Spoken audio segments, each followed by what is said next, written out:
I want to introduce you to my friend. This is Robert. Okay.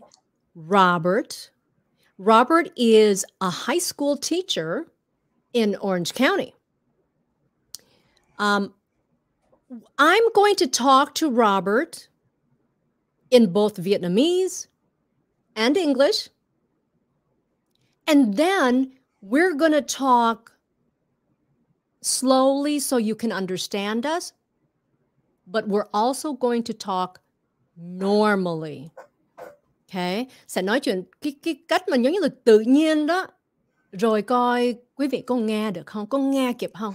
Okay? So, ladies and gentlemen, Robert Nguyen, high school teacher, came to America when he was very, very, very little. Tiny. Okay? Tiny. Bởi vậy Robert rất là giỏi. And we're gonna find out how he got into teaching. So I have to ask you this. I've heard you speak Vietnamese before. Okay. Okay, and when you speak Vietnamese, Yes. I think you pronounce your name kind of like in a French way, right?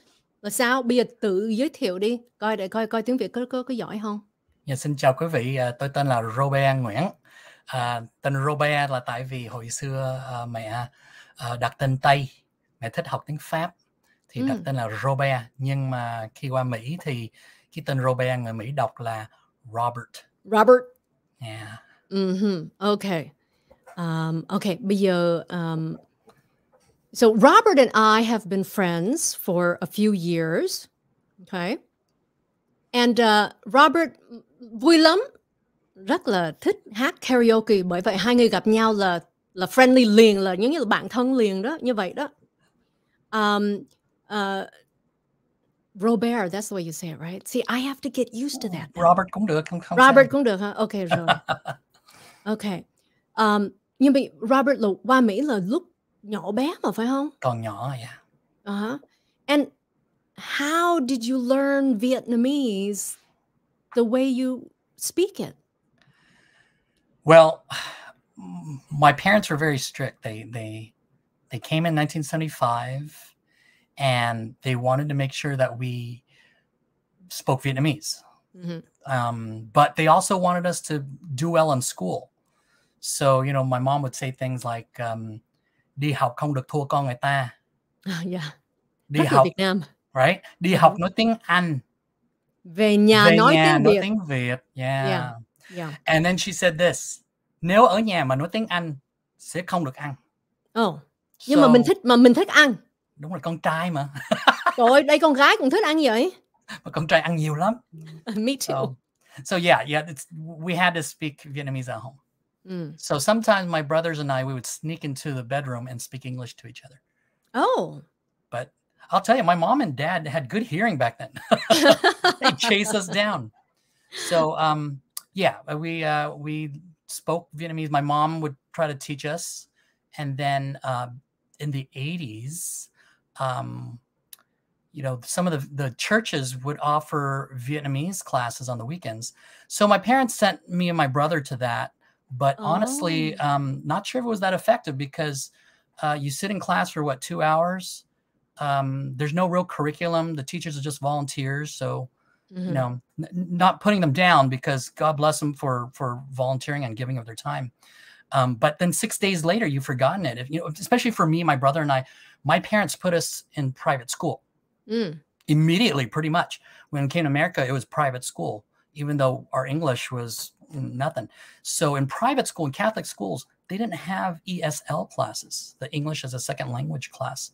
So we were, you know, it was like pushing a kid into the pool and then hoping that he will learn to swim like that. So, you know, I was a shy kid. I think, you know, most Asian kids back then were kind of shy, especially if you didn't speak the language.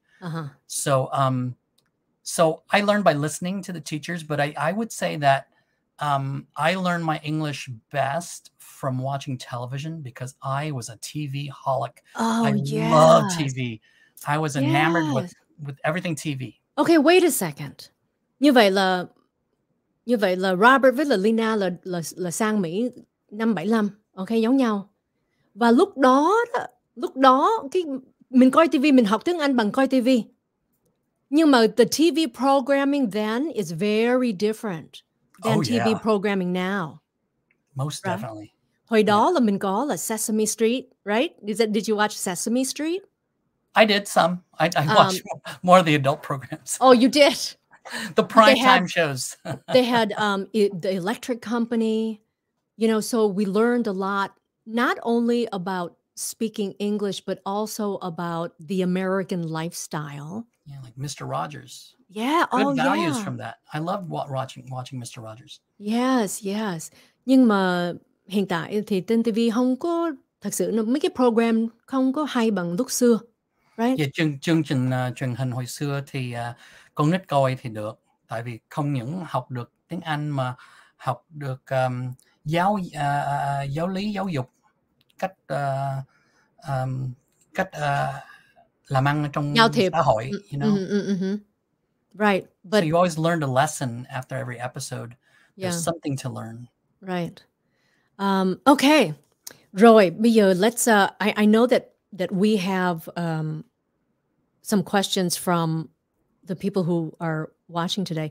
Như vậy nếu quý vị có câu hỏi gì, go ahead and put it in comments.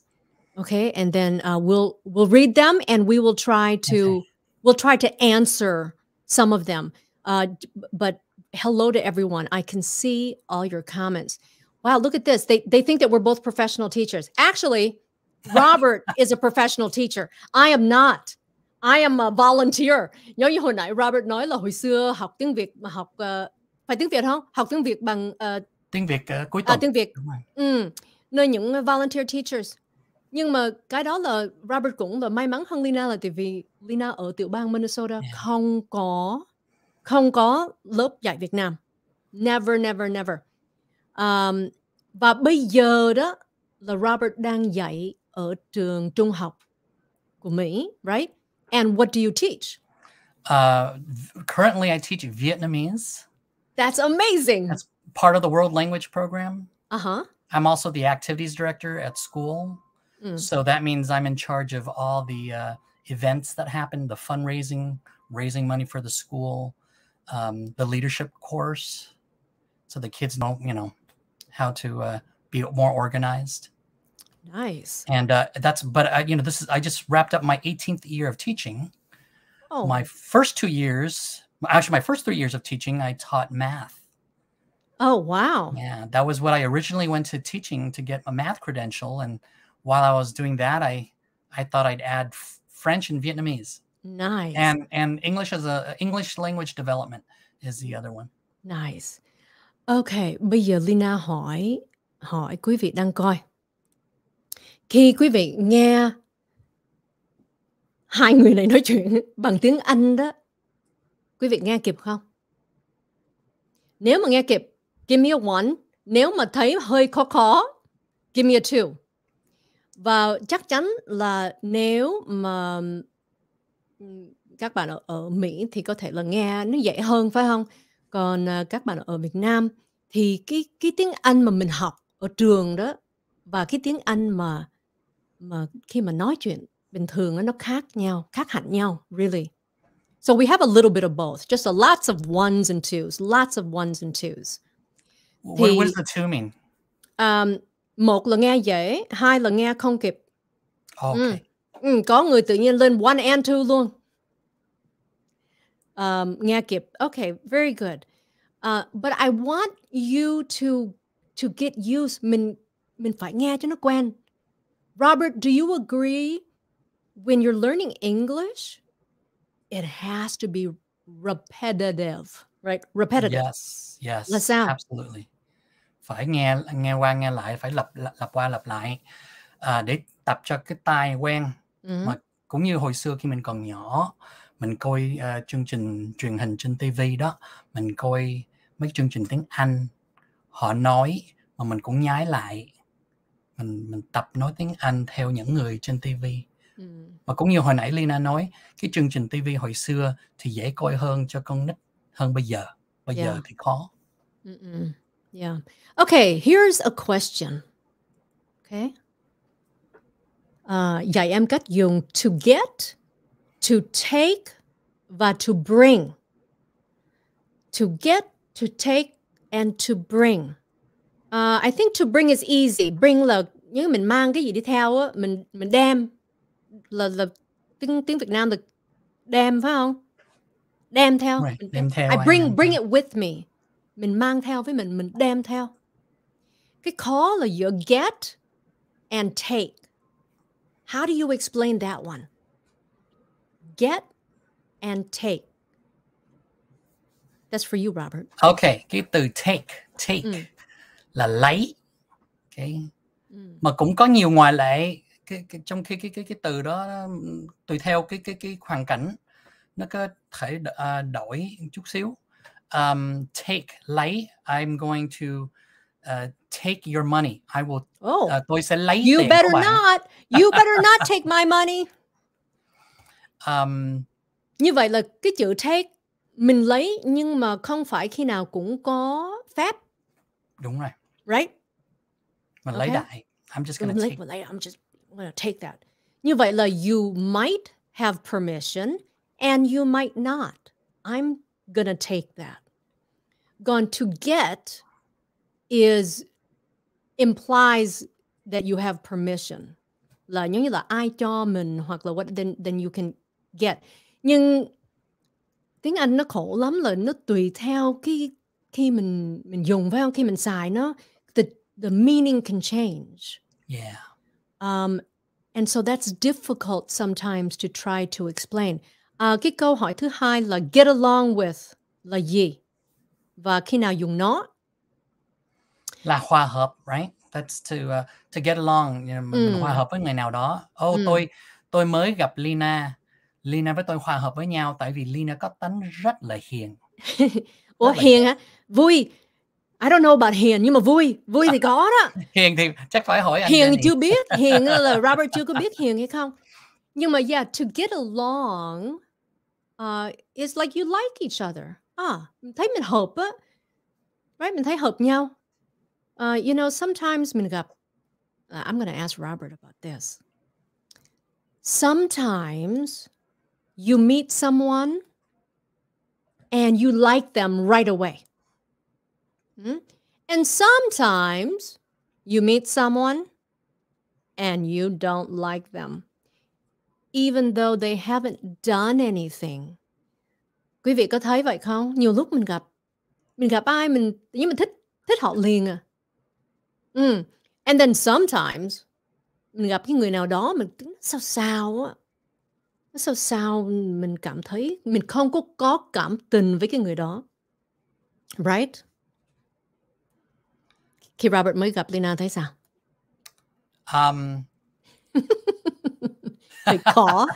Hơi khó trả lời quá. Không, Leyna biết điều ha. Biết điều Leyna là người đàng hoàng. Nhưng mà thật sự á, nếu mình gặp một người đàng hoàng như vậy đó thì có khi mình hơi hồi hộp. Tại vì mình nghĩ là có thể cái tánh mình vô duyên quá. Họ có thích mình hay không? Nhưng mà họ có hài lòng với cái tính tình của mình hay không? Nhưng mà you're not vô duyên. Sometimes, but not when I get to know someone, I relax a bit more. Yeah, some people are like that. Không, cái câu vô duyên á là I love using that term. Tại vì người Việt mình nói cái câu vô duyên là họ hiểu liền phải không? Họ hiểu liền. Nhưng mà khi mà nói mà bây giờ làm sao mà để dịch qua tiếng Anh thì nó rất là khó. Right? Rất là khó để tả ra cái, you know, it's very, very difficult. Okay. So a lot of people saying that they nghe rõ. Okay? Thích nhưng không hiểu hết. Cái đó là dĩ nhiên rồi. Dĩ nhiên rồi. Nhưng quý vị cố gắng mình cứ nghe. Và sometimes mình mới nghe mình không có hiểu được, mình không có nghe từng cái từ được. Nhưng mà nghe riết rồi đó. Khi đó mình mới bắt đầu like you pick it out, right? Yeah. Tại vì khi mà mình học đó là nó rất là chính xác. And you should learn it that way. But when it comes to conversation, laugh at them, right? Right. We kind of just put everything together like that. Yeah. You put everything together. Yeah. Immersion is a great way of learning. Immersion? It's scary, but it's a good way. It's an effective way of learning. Mm-hmm. And how do you say that in Vietnamese? Oh, mình đi đâu mình cũng lúc nào mình cũng nghe cái tiếng đó, mình cũng như là nếu mình học một lớp ngoại ngữ nào đó, thì mình nghe thầy giáo hay cô giáo giảng bằng cái ngôn ngữ đó, không dùng tiếng Anh. Hoặc là nếu người Việt muốn học tiếng Anh thì chỉ học từ những người nói tiếng Anh thôi, không được nói tiếng Việt.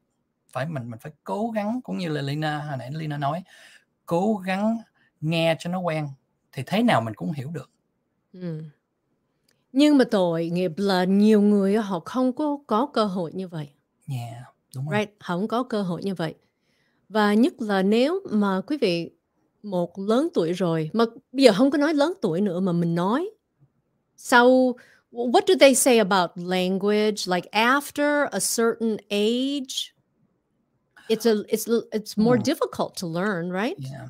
Yeah, I've heard somewhere, I think in research, where it said that if someone learns another language before puberty, then they will lose the accent. They can, let's say English. If someone came and learned English before puberty, they would speak English without a Vietnamese accent. Puberty, tiếng Việt kêu gì? Oh gosh, I never had to think about that. So is it the what is trưởng thành là cái gì? Trưởng thành is maturity. Oh, okay. Nếu không phải rồi. In Vietnamese, we don't talk about puberty. I know. That's the other thing. Cái tuổi biết buồn. Okay. All right. So, like, I always heard nếu mà sau cỡ chừng 10 tuổi rồi vậy đó là nó bắt đầu hơi khó, right? Mình mà học trước cái tuổi đó thì dễ hơn. Yeah. Cho nên con nít nó qua đây nó học tiếng Anh rất là lẹ. Rất là lẹ, tại vì đi học tiếp xúc với bạn bè bằng tiếng Anh, nghe thầy giáo, cô giáo giảng bằng tiếng Anh, coi TV thì cũng là tiếng Anh. Mà mặt khác là tiếng Việt cũng dễ quên lắm. Yes. Yeah. Yeah. I'm very surprised. Có một số người qua đây khi đó là 10 mấy tuổi rồi đó. 10 mấy tuổi là bên Việt Nam đã đi học rồi. Nhưng mà bây giờ không có nói tiếng Việt được. Yeah. Đáng buồn ha. That's too bad. Okay, what does this person say? Cho em hỏi chữ T đó, cuối trong tiếng Anh khi nào đọc và khi nào không đọc? Tùy chữ nhưng mà thường là không đọc. Thường á, là nó kêu là cái stopped T. Okay, like fat là mập, F-A-T. Okay, here, let me pull this up and I want to see if we can do this. Oh, no, not that either. Trời ơi. Okay. So, if you are looking at words that end with T, so, I may need your help, okay? So, like, let's say, what's another word that ends with T? Just, rat. Okay. Forget. I was just going to say, get out of my head. Quý vị hiểu không? Leyna tính mình đang viết. And he said the same word. I said, get out of my head. Okay. So, fat. Get. Flat. Rat. Forget. It's a stopped T. Say stop T. Yeah. Tiếng Việt cũng có. Like đặc biệt. You say đặc biệt. Cái chữ T ở cuối cái từ đó đặc biệt. Thì tiếng Anh cũng vậy. Fat. Get. Flat. Oh, that's good. Oh, yes, that's very good. Because in Vietnamese, no one says đặc biệt. Không ai bao giờ phát âm như vậy. Uh-huh. So. Chỉ là người Mỹ học tiếng Việt thôi. Yeah, đúng rồi. Right? Người ngoại quốc mà học tiếng Việt họ hay đọc từng chữ, right? Họ thấy chữ gì thì họ phát âm cái chữ đó. So most of the time it's a stopped T. Okay? So forget, flat, rat, get, fat. You see what I mean? You stop it before it comes out. Okay? Nhưng mà tại vì khi mình học thì mình thấy cái chữ T là mình biết là cái sound nó t, right? So that's why we pronounce it. Nhưng mà conversational English, stop the T. Stop the T. And not just the T. Oops. Go ahead, Robert. Map. Map. Mop. Mop. Hoặc là mop. Mop. Top. So when you speak it, when you're actually talking, it's a stopped P because the P sound is P. Okay? You don't say map. Map. Mop. Top. Tip top. Yeah, tip. So similar to Vietnamese, the P at the end of words too, like lup. Lup. Like Right. lup học. Very good. Yes. So what is another The CK or the look, this is what I just did. Stick. I'm in your head. Stick. Get out of my head. And cũng là tùy cái người đang nói nữa. Some people pronounce nó rõ hơn. They might say stick. Okay? Nhưng mà when you're talking, hey, can you grab that stick for me? Stick. Stick. Just like the word sick. Not six. Six. Đúng rồi, cái từ này khó cho người Việt đó. Yeah. Six. Nhưng mà I don't know why it's called là tại vì cái âm S á, mình nói được mà. Đúng rồi. Nhưng mà tại vì họ hay bỏ thôi. Six. Và nó thành thói quen thôi. Yeah. Right? Like six. Tại vì đã nói cái chữ S trong khúc đầu rồi, dĩ nhiên mình nói được khúc sau rồi. Đúng Six. Rồi. Nhưng mà everyone gets so lazy. Six. Six o'clock. 6 o'clock. Right. So that's a very good question. But most of the time, you stop it. In fact, in most words, you stop most letters at the end. Rồi bây giờ Leyna show mấy cái comment của mình không có đọc trước nha.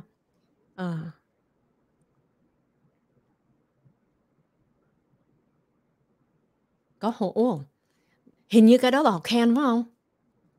Nói ai mà có hồn lắm phải không? Tiếng Anh hay tiếng Việt? Something about your intonation. In English? Well, I don't know. I don't know what they're talking about. Nhưng mà mình thấy họ khen là mình cảm ơn trước đi. Cảm ơn trước. Cảm ơn. Dạ, cảm ơn rất nhiều. Không dám, okay. Tôi không dám. Or không dám, if they're Bucky. Okay, I got that. Là tôi hiểu, phải không? I got that. Yes, sometimes. Hoặc là tôi có cái đó cũng được. Chẳng hạn như nếu mà Leyna thấy Robert đang I don't know, let's say you have a coffee and you say, oh, I got that too. Là mình cũng có cái như vậy. I got that too. Or if I'm taking you to Starbucks, yeah, and I say, hey, I got that. Okay. Là tại vì trời ơi, mình ga lăng lắm mà. Okay, so Robert mà đi Starbucks để uống cà phê với Leyna. Leyna sắp sửa là kéo bóp ra nè. Sắp sửa and Robert says, oh, I got that. Như vậy là Là ta đây trả tiền đó. Yes. Rộng rãi lắm. Rộng rãi. Okay. Wow. Hi, Robert. I work as, is that, I don't know, IA? As, I don't know, IA, almost right. 18 years from K to 12. Did you mean TA maybe? IA, is that special type of class? 1A? Well, no, 1 is a different number, different font. IA, we're gonna IA là instructional aid. Oh, instructional aid. Yeah, Okay. that's so, okay. So kind of like a teacher's aid, right? Okay, thường tiểu học có cái việc đó. Okay. For almost 18 years from K to 12, I speak English with a very heavy accent. I'm so happy that Leyna teaches pronunciation. I appreciate her so much and love her perfect accent. Why, thank you very much. I notice là người Việt mình hơi có problem with the tenses. I don't even know how to say that in Vietnamese. Huh? Thì. Thì hả? So if you say past tense là thì quá khứ. Thì hiện tại is present tense and future tense thì tương lai. Yeah. Okay. Like thì giờ đó. Thì giờ means time. So thì in linguistics means the tense. Okay. So, like if we say the word talk, okay? Oops. Talks. Okay. I talk a lot. He talks too much. Talked, we don't say a lot. We normally use the word spoke, right? Yeah. But I notice a lot of Vietnamese have a problem with past tense and present tense. They normally just leave it off, right? When they write whatever the word is. They're probably thinking in Vietnamese. Right. So like in Vietnamese, we don't conjugate in Vietnamese. Conjugate, tiếng Việt là đổi danh từ đó. Tiếng Pháp đổi danh từ. Nếu ai đã học tiếng Pháp rồi thì mình đổi danh từ để cái động đổi động từ, đổi động từ. Cái động từ, the verb, động từ nó phải thích hợp với chủ từ, the subject. So like in Vietnamese we just say tôi ăn, bạn ăn, anh ấy ăn, các bạn ăn, right? Chúng tôi ăn, chúng ta ăn. Okay, but in English, I eat, he eats. Right. We eat. And then you speak French, like je mange, tu manges, nous mangeons, vous mangez. So French is a lot harder. And in fact, you know, it was because I studied French that my English improved a lot more in terms of my grammar. Oh, really? Interesting. Because, you know, my parents told me that I had to get an A or else I die. My parents did the same thing. Học phải có điểm cao, điểm thấp là chết. Chết. So, yes. Mình phải học để hiểu. Tuấn says, stop watching Chinese and Hong Kong movies all the time, yeah? Learn English is better, yeah. And that's another thing. That's another thing that Vietnamese have an issue with is plurals. Số nhiều, đúng rồi. Yeah. Số nhiều và số ít. Yeah, số nhiều với số ít. Tại vì tiếng Việt mình không có. Đúng rồi. Một cái bàn, hai cái bàn vẫn là bàn thôi. 100 bàn. 100 cái bàn cũng là chạy bàn là bá thở luôn đó. Okay, and then movies, right? So I'm going to be doing a lesson on countable and uncountable nouns. Ooh, that's a good one. Oh, countable and uncountable nouns. Tại vì tiếng Việt mình cũng có không? Có chứ. For instance, rice. Rice is an uncountable noun. Okay. We can say a bowl of rice. We can say a grain of rice. Cũng giống như người Việt mình có là cơm. Cơm, đúng không? Mình đâu có nói là 2 cái cơm đâu. phải 2 chén cơm hoặc là, right? So that's uncountable. There's one word that I notice a lot of Vietnamese people say incorrectly. They think stuff is Oh, plural. yes. And stuff is always singular. Stuff. Tại Đồ, vì stuff là đồ đã đạc. nói chung rồi.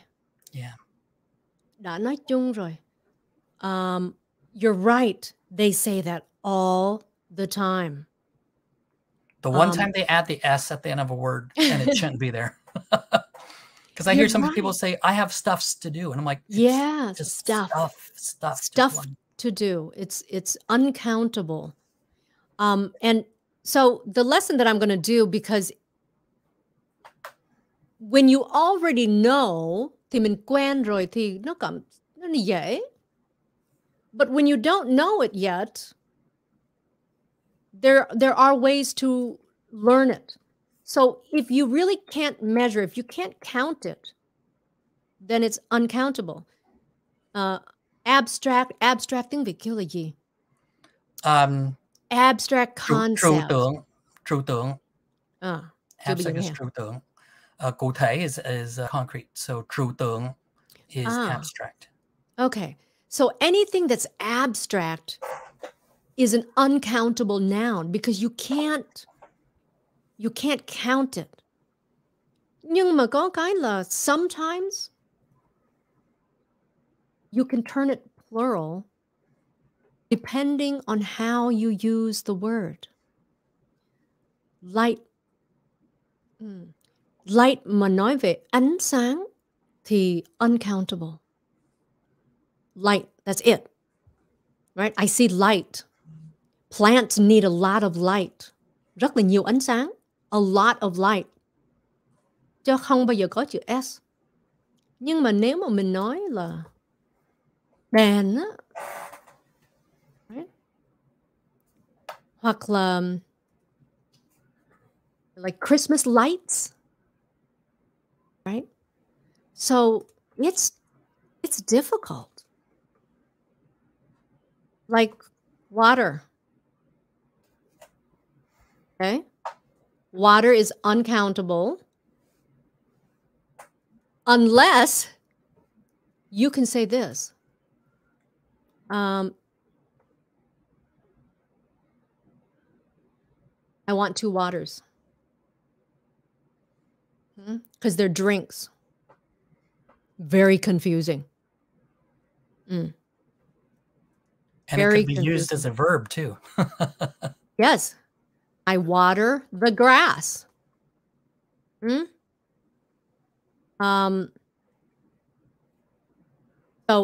So many things. Nhưng mà Leyna sẽ làm một cái lesson để cho nó dễ hơn. Tại vì there are rules, but they're general, right? Sometimes mình nói, okay, có cái rule này, and then sẽ có người họ kiếm một cái exception thôi. Yeah, cái ngoại lệ. Yeah. Nhiều Họ lắm. kiếm một cái để họ bắt bẻ mình á. So anyway, that's going to be a good one to have. Flipper, I have a coworker who's Vietnamese via Alaska, a young man. He's going to try to help you. So he's trying to learn Vietnamese. Good luck, buddy. Alaska, my goodness, that's not even tropical. No. But wow, I didn't know there were Vietnamese living in Alaska. You know, I went on vacation to Iceland in 2016. Why Alaska? Because the airfare was cheap. So I went there and I thought, are there any Vietnamese here? And then I saw there was a pho restaurant. Oh. And I did research. There are 6 Vietnamese people living in Iceland. 6? And historically... And they have a pho restaurant? Apparently, yes. And I guess in the 70s or 80s, Iceland allowed some refugees to come over, about 23 of them. I forget. I think that's the number. I did my research. Interesting. I'm kind of a nerd when it comes to that. I love just looking up things that will never, ever affect my life ever again. But it's interesting stuff to know. I mean, especially when it comes to like learning about myself as a Vietnamese person and just Vietnamese in general. I love learning. I love learning. So if I can learn more about me and my people, it just enriches my experience and my appreciation for my background, my heritage. Yeah. Well, you always have to continue learning. Like I'm older than you, but if I can learn something a day, that's wonderful. Like it makes me feel alive. So when my students get lazy, I yell at them and I say, you know, the day you stop learning is the day you die. Yes. So learn something. I mean, it may be harder to learn as we get older, but there's still something to learn. I taught my mom how to use the remote control. Took 10 years. 1985. And I had to like take tape and cover these other buttons with a big arrow for power. How old's your mom? She just turned 78 on Saturday. Oh, happy birthday, Ma. Chúc mừng sinh nhật mẹ. Yeah. 78 tuổi rồi. Nhưng mà she vẫn còn rất là vui ha. Cái tính tình của her rất là vui. Yeah, rất là vui tính. Yeah. That's very funny. She tells amazing stories. I think that's where I get it, because I tell stories a lot. Nice. Okay. My kids say that they learn a lot from my stories.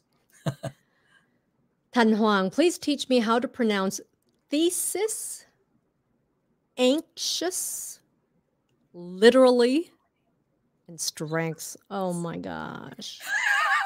Welcome to English. Yeah. Okay, Robert, you say them now. Okay, thesis. Now, there is a plural to thesis. It's theses. Theses. Which is Theses. And a lot of English-speaking people don't realize that. Right. Like so crisis thesis, and crises. Exactly, right? So thesis, anxious, literally, strengths. Literally.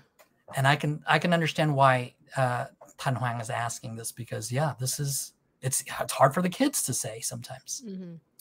Thesis. Probably hard because of the TH in the beginning. Thesis. Cái đó nếu mà quý vị mà tập được á, và mình biết khi nào là mình nên dùng hơi thở và khi nào mình nên dùng cái giọng nói của mình á, it's very important. Cái chữ như thesis hoặc là three, you put your tongue out and then you blow air. Okay? You blow air. No voice. Nhưng mà cái chữ như là this, this, then you have to use your voice. If you don't use your voice, it becomes this, and that's not right. Yeah, rất là khó. Yeah, khi học ngôn ngữ nào, tiếng Anh, tiếng Việt, tiếng gì đó, mình phải coi cái miệng của người đó, mình phải coi cái môi như thế nào, cái lưỡi như thế nào. Cho nên cái thời Covid đó, khi mình dạy học khó hiểu, quá khó, mình phải đeo cái khẩu trang, đâu có ai thấy miệng của mình đâu. Nói hoài tụi nó cũng lặp lại sai bét. Yeah, and you know what? Khi đó mình mới biết là bao nhiêu người họ nói tiếng Anh rất là lazy. Đúng rồi. Tại vì mình nghe mình không có hiểu người ta đang nói gì, kể cả người Mỹ đó. Because sometimes they're very and you can't hear them. It's very important, you're right. Bởi vậy, nhất là nếu mà quý vị đang tập nói tiếng Anh đó, don't be afraid to move your mouth. You know, it feels weird. Mình không có quen á, nó feel, nó sao á. Bởi vậy rất là nhiều người họ mất cỡ, họ không có. Bây giờ, quý vị nghe, quý vị cứ nói theo. Okay? Just say it, repeat it. It's the same thing, and I have to bring this up again. It is the same thing. You know what word they have such a hard time with? The sound, actually. It's the sound. The short I and the EE sound, okay? And the S, hai cái chữ này là thôi. Với là cái chữ này. Right. Uh-huh. So sit is an S. You can do it. And sit. Sit. Okay? Sit. Not SH. I don't know why everyone just xong nó thành shit à. So it's sit. And practice your stop T. So don't say sit. No. If you're British, you talk that way. Right. But in America, we don't say sit. We say sit. Stop the T. Sit. That's it. So practice the stopped T. And then the next one is seat. Now, look at my mouth. Seat. Seat. Đừng có mắc cỡ. Seat. Seat. Okay? Some people, they always say, take a sit. Take a sit. What? You sit on a seat. So seat, nó khác. Còn cái chữ beach. So many Vietnamese, what did they say? Robert, what did they say? Bitch. I go to, you know. Bitch. I'm going to go to the bitch. When we came to America, my mom and dad would see the city of Long Beach, and they always call it Long Beach. Long Beach. Oh, Long Beach. Long Beach. And I'm like, and at first I'm like, Long gì? Yes. But you know, I think the two sounds of sit and seat could be compared to when we pronounce, the only thing I can think of right now is the tân bích. Okay, like the woman's name bích. Can we say bích? Người miền Nam đọc hơi thoải mái, hơi làm biếng. Bích, mà thật sự người Bắc thì đọc là bích. So it's or e. So that's why we have to like realize the two different sounds. Sit. Bích, sit. Okay? And beach. Beach. Okay, long E, beach. Don't turn it into bitch. Phải cười lên. I got a bitch. Oh, she go to the bitch? No, beach. Because the other word is a bad word. Đi biển, mình vui phải không? Beach. I'm going to the beach, mình vui. Beach, yes. Mà nếu gặp, well, bitch là chó cái. So, mình không có vui. Bitch. Right. Mất công người ta tưởng mình chửi họ nữa. Khi đó là có chuyện đó. Okay. Oh, you have to read this and see. Theo chị Leyna và thầy Robert, thì khi muốn phát âm tiếng Anh chuẩn, mình có cần đọc theo phiên âm trong từ điển không? Hay là mình chỉ cần bắt chước người bản ngữ? Well, trong từ điển thì người ta viết ra theo tiếng của người Anh ha. Mà người bản xứ như là người bản xứ ở Mỹ nha, American English, thì nghe khác hẳn với tiếng của người Anh Quốc. So tùy theo mình ở đâu, mình ở Mỹ thì mình nên đọc theo cái cách của người Mỹ. Mình ở bên Anh thì mình đọc theo cách của người đó. So yeah. Mình học trong từ điển là it's correct, but it's not the way we speak. Bởi vậy rất là nhiều người hỏi tại vì sao mà nói em học được, okay, em đọc được, nhưng mà khi nghe họ nói không có hiểu một tiếng luôn á. It's because we don't speak like a dictionary, right? Yeah. Yeah. So that's why. Nên mình nên học cả hai. Mình nên biết là the proper pronunciation là ra sao. Còn khi mình nói chuyện là khác. Mình phải làm cho đúng trước cái đã. Mình phải biết cái cách phát âm cho đúng trước cái đã. Rồi sau đó khi mà quý vị nói chuyện mà mình comfortable rồi đó, khi đó mình bắt đầu là mình nuốt chữ này, nuốt chữ kia. Right? And then it sounds more natural. Nhưng mà thà mình nói cho nó đúng mà nó quá rõ hơn là mình nói sai. Nhưng mà nhiều người Việt it's hoàn toàn sai. Right? So let's try to get it right first. And then you can be conversational. Yeah. I always tell my students, whether it was French, Vietnamese, or even English, when you're learning a language, over-exaggerate the sound. Yeah. So you get your mouth used to the shape, and then you can relax a little bit. So like tiếng Việt, dấu ngã, dấu nạ, dấu ngã, dấu nạ. So no one really speaks it like that, but that's how you envision that. That's how you learn it. I tell them to imagine a rubber band. You stretch it as far as possible before it snaps, so you can see how far you can pull it, and then you can start to relax with the rubber band, just like our language. Yep. Okay. Phân biệt cho em động. Does that verb? Is that what it means? Động từ, yeah. Động từ là verbs. Tell, talk, and speak. Tell cũng là tùy cái cách mình xài nó, right? Tell could be like, I'm going to give you some information. Kể, tôi kể cho bạn nghe cái này. Kể. Hay là nói sao để người ta được cái thông tin mới gì đó. Tell. I'm going to tell you a secret. Don't let the cat out of the bag. I just watched that this weekend. Don't let the cat out of the bag. Don't tell me a secret. Đừng có cho con mèo ra cái bao nha. Okay. And then, so that's tell. Like, tell me a story. Okay. Tell me what you think. Tell me. Là kể đó. Tell me what you think. Chứ không ai bao giờ nói là talk. Yeah. Talk me what you think. That doesn't make sense. So tell me what you think. Tell me your name. Tell me your phone number. You're not going to get my phone number. It's been a long time since I've gotten anyone's number. Không sao. Talk. Okay. Talk là nói. Mà speak cũng là nói. Yeah. Talk cũng như là đối thoại với một người nào đó.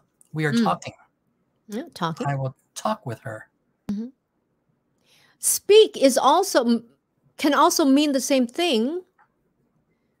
Nhưng mà tùy cái lúc mình xài speak á, mình có thể là nếu mà người đó mà like if they get in trouble, họ làm cái gì mà mình cần là phải tiếng Việt kêu sao? Là mình phải là sửa họ, mình phải là I don't even know how to say it.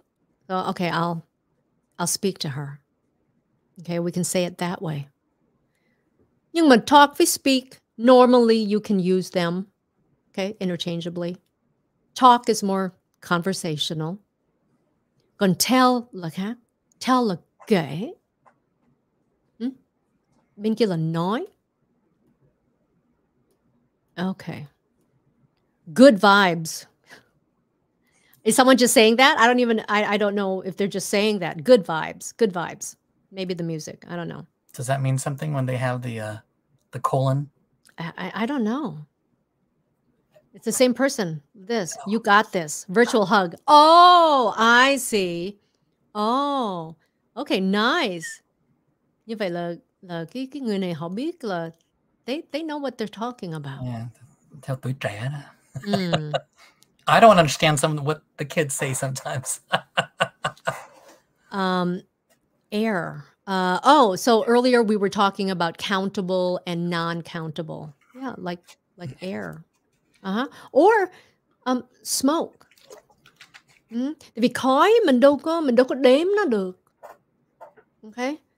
So you see a lot of smoke. You can't count it. You don't put an S. If you do, it becomes a verb. He smokes. He smokes all day long. He smokes. Hoặc là slang.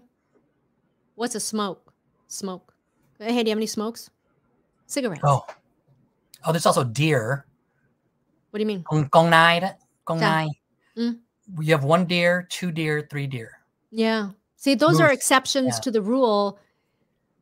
Nó rất là khó. Yeah, tiếng Anh. Phải biết vậy thôi. Hoặc là, you know what's very interesting? This is very interesting. And I don't know how many people understand, even người Mỹ, họ cũng, I see people confuse it all the time. Okay? Chicken, is it countable or is it uncountable? countable or uncountable? It's countable if it's an actual chicken. Okay, nếu mà con gà thì you can say 3 chickens. Okay? Tôi nuôi 3 con gà. 3 chickens. I'm raising 3 chickens. Nhưng mà nếu mà thịt á, thì you can't count it. Even though he eats chicken, he likes chicken. They had chicken. They là more than one person, nhưng mà they had chicken. Okay, khi mà mình nói về thịt á, thì mình không có bỏ chữ s, never. See? And some people say 3 chicken because they think that it's not countable. Ngoài ra nếu mà quý vị order, okay, mình đi nhà hàng mà mình order á, you might say you would say they each now you put other words in it. They each got chicken là khác. Actually, you wouldn't say it. Yeah, 3 pieces of chicken. If one word's already got the pluralized version, then the rest. Right. So really, if it's dead and it's meat, you can't count it. But if it's a dead chicken, you can count it. I see someone's brought up the word fish, which is interesting, because I looked this up a while back. Because fish, yeah, they're right. 1 fish, 2 fish. Right. But you wouldn't say 2 fishes unless. Types. And this is where I learned it when I looked it up. Unless you're talking about different types of fish, then you have to say 2 fishes. But if it's so, I mean, again, even people who speak English get it wrong. So yeah, right, because they know that fish isn't supposed to be pluralized. So sometimes they don't realize you can say salmon. By the way, you don't pronounce the L.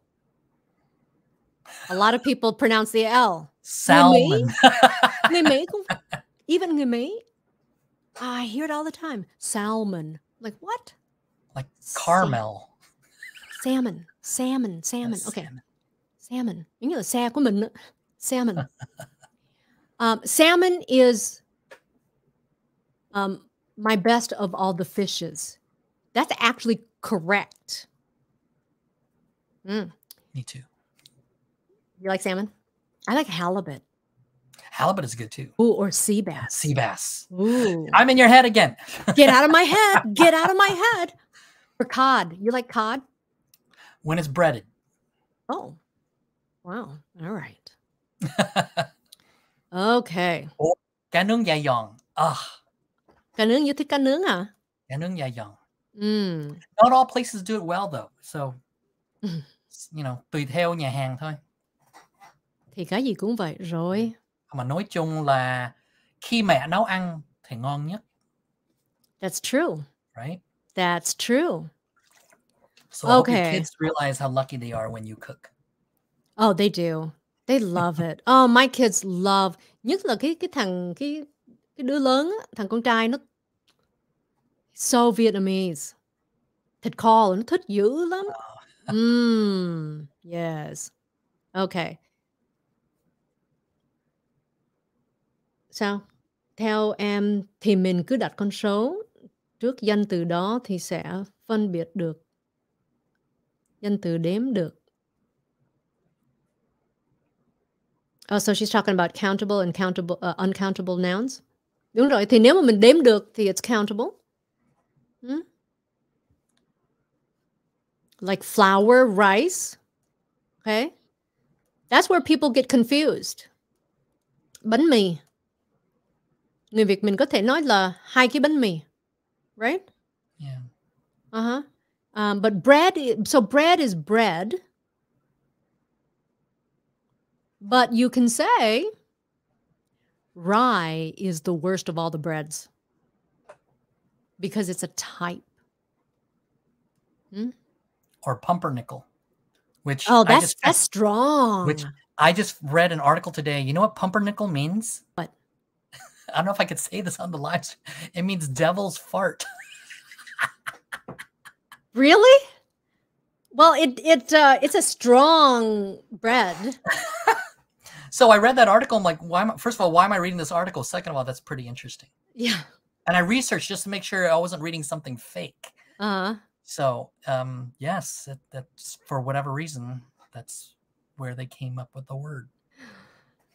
Okay, Leyna, I have a hard time to pronounce words that have CR and SCR at the beginning. Can you please go over them? What is like scream? Like scream? Scratch. Scratch? Screen. Oh, I could come up with some, but I have one, but I'm not going to say it. Is it 2 syllables? Yes. And sounds like modem? Yes. Tự mình nói, tự mình hiểu, tự mình cười thôi. Screen. I'm sure that word Vietnamese people won't need to know in English. Right. I hope not. Screen. Cái chữ S là dễ rồi, right? Scream, scream, scream, scream, scream. Cái chữ C đó, cái chữ C trong những từ tiếng Anh á, thì nó sound like cái chữ C của Việt Nam giống như cơm. Okay? But then sometimes they sound like a C, like a KH. Okay? Screen. I don't think people can hear it though. Screen. Yeah. So nó giống như là cơm, chứ nó không có phải là con. Okay? The sound is not the same as k. It's g. Scream. That's... So I guess they can practice the CR first. Like cà rem mà bỏ cái nguyên âm a. Cà rem, crem, scream. So cream, scream. Screen, scream, cream. Nhưng mà cream is different. You know why? Cream. Nó có cái KH sound. It's aspirated a bit there. Yeah. Cream. Yeah. Cream. Scream. Cream. Crop. Cruel. Whoops. Cruel. Okay. Oh my gosh. Cringe. Crazy. Crazy. Khi mà nó in the beginning, that's what it sounds like. But when you start doing like scream, right? What's another word with scra? So I guess you could say nếu không có chữ S thì cái CR nghe giống hai chữ ca hát. Giống khờ hay là khéo, không. Cream. So nếu quý vị lấy cái tay để trước miệng á, mình đọc cream, mình thấy cái hơi nó sẽ đập vào cái tơ tay mình. Cream. Nhưng mà đặt cái chữ S thì bây giờ cái chữ C nó nghe giống chữ C tiếng Việt. Cream, scream. Cái hơi nó không có đập vô cái tơ tay mình. That's how I teach the difference between the C and the KH sound to my Viet kids. Very nice. And the T and the TH too. And yeah, exactly. And T. Yeah. Ice cream. Okay, so here's the problem. Okay, people say this all the time because phụ nữ hơi hay hỏi Leyna về, you know, like my skincare rồi vậy đó. It's not ice cream, it's eye cream. Cái kem bỏ dưới mắt đó. You just say eye cream, not eyes. You don't say the two. And the other one, ice cream. That's why when people say ice cream, I always think they're talking about ice cream. There's no such thing as ice cream. Okay, when you're talking about it, it's just eye cream. And this is ice cream. Ice cream. Ice, baby. Who is that, Robert? Vanilla ice. Nice. Okay, so eye cream and ice cream. Ice. Cái chữ này, cái sound này cũng rất là khó cho người Việt mình. Rice, nice, twice. Don't forget the s at the end. Oh, yeah, because the difference between rice and rise. Or rye. Yeah. Is another kind of bread. Rye. Rye. Rye. Rye. Oh, he's so nice. No, he's not nice. Nice. He's nice. He's okay. Chứ đừng có nói là he's so nice. Nice là con nice. Nice. Nice has to have the S. And rice. Chứ không phải là rye. You know what's really hard, Robert? This is such a hard... Some people will never be able to say it because it's so foreign for their tongue and their mouth. Smile. Smile. Yeah. Smile. Smile. Smile. Smile. Smile. Smile. Mile. Okay? You drive a mile.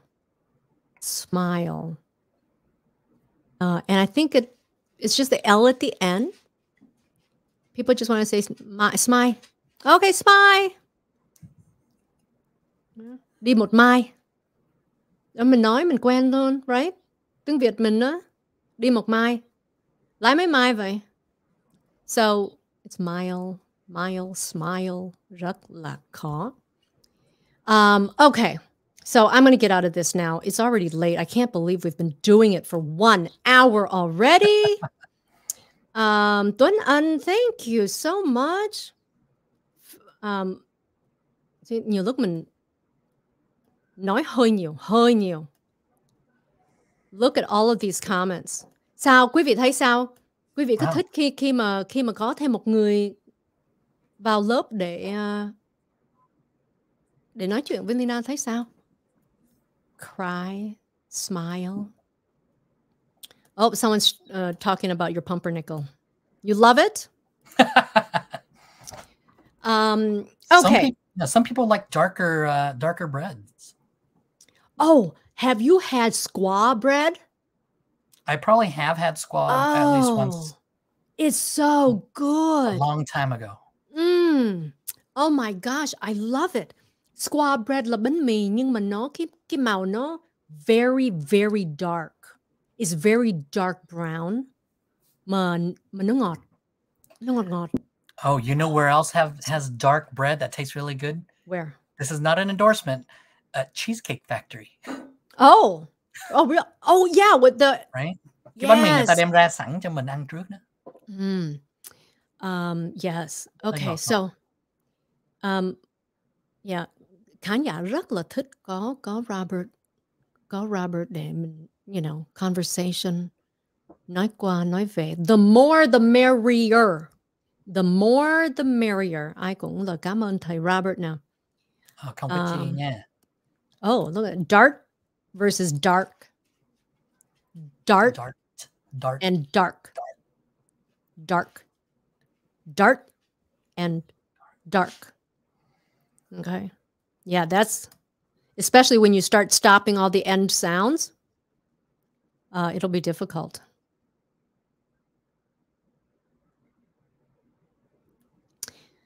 Cảm ơn thầy.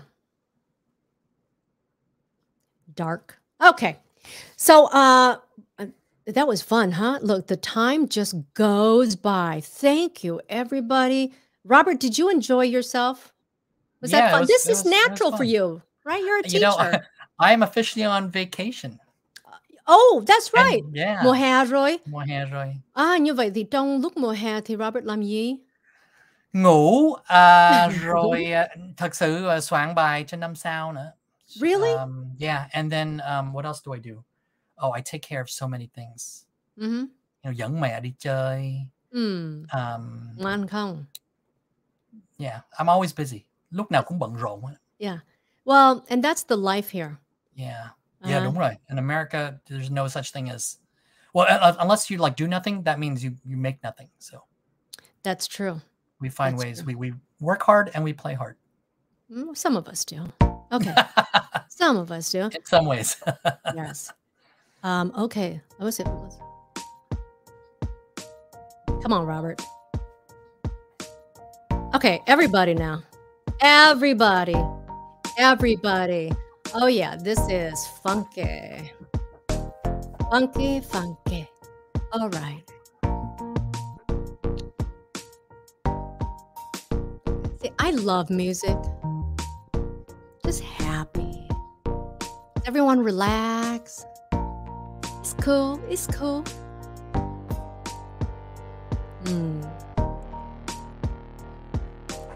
Không có gì sướng bằng. Không gì sướng bằng. All right, everybody. Take care. We'll see Robert again, I hope. Will you come back on? Just let me know. Okay, we'd love it. Okay, cảm ơn quý vị rất nhiều nha. Thank you, everyone. Thanks, everybody. Hope you had fun. We sure had fun talking to you, and we'll see you on another live stream. Bye, everybody. Good night. We're gonna dance out. Dance out. Happy.